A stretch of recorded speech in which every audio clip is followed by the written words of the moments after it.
Hey folks, how are you doing? So many years ago, I had a really awesome friendship with an individual. We were so close. We were almost like brothers. I mean, we were true road dogs. And he had the type of life, or I should say, the type of family that I aspired to have. He had a wife that was loving and caring and nurturing, beautiful children. And I was not back in the church at this particular point in my life. I was just living La Vida Loca. I was living the crazy life for sure, no doubt about it. My life was insane and just full of drama, full of chaos. That was just the story of my life at that particular time. In and out of, I won't even call them relationships, but we just jump from one person to the next. And so I wanted something that was going to be, more stable. And I just wasn't making the right decisions to make that happen. But he had that kind of life.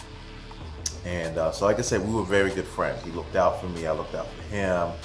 We could talk about anything.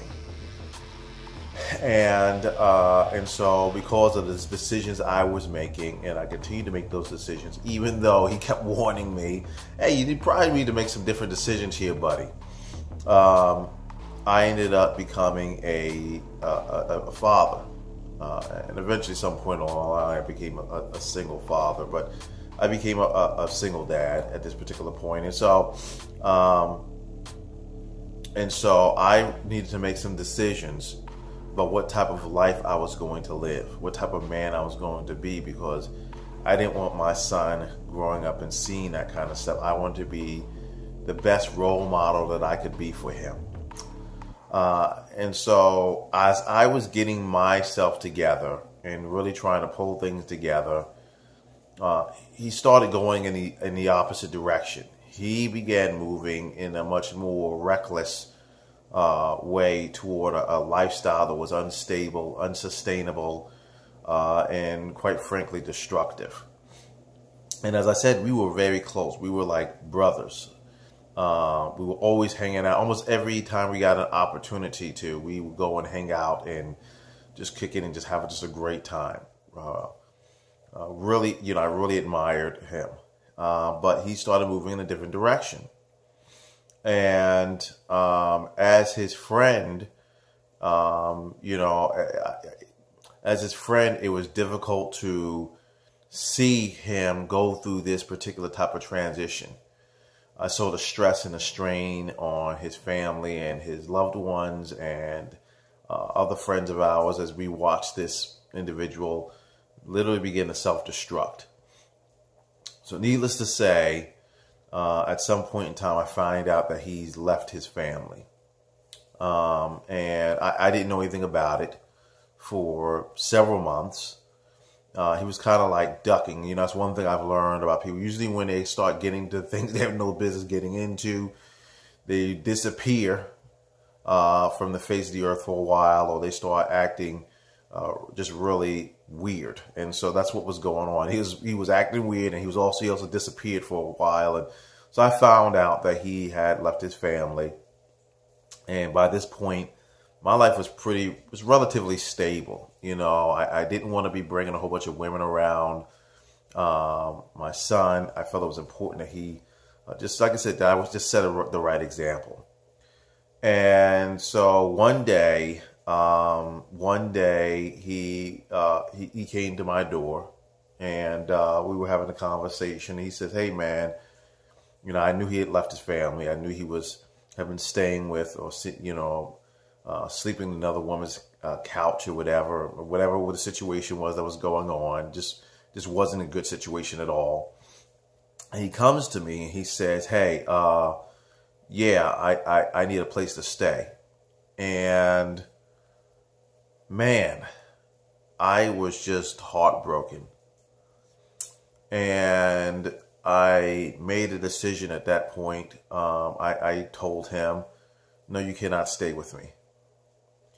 I said, you need to go back home to your wife and your family. They need you.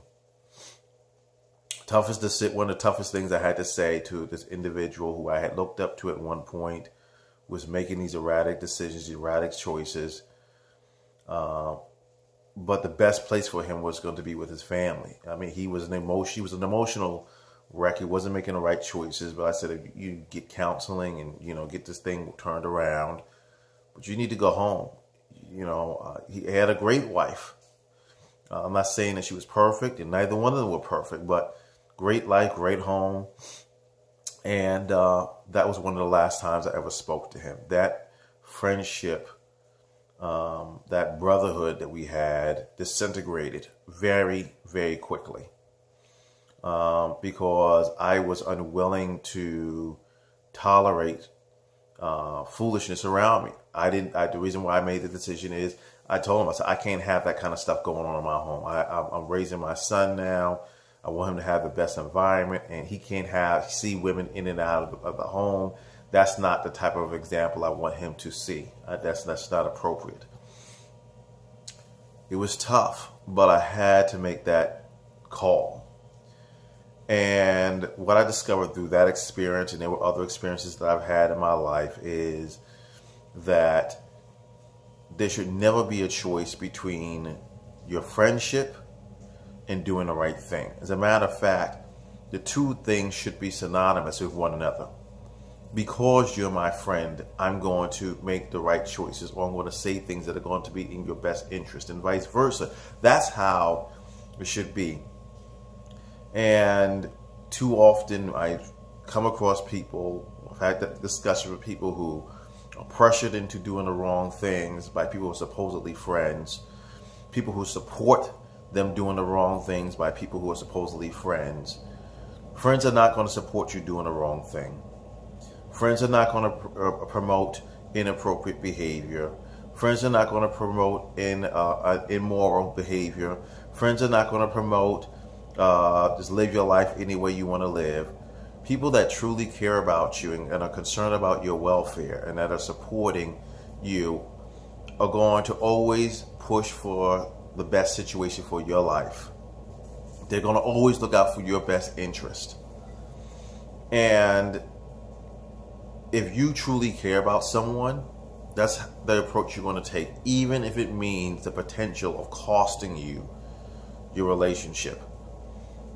Standing by and watching someone self-destruct and not saying anything is not a sign of grace. It's not a sign of love. It's a sign of selfishness. Because that selfishness is saying, I don't want to lose this friendship, so I'm willing to compromise my morality. I'm willing to compromise my standards. I'm willing to compromise who I am to maintain a friendship that may be unhealthy, even though I see this individual self-destruct.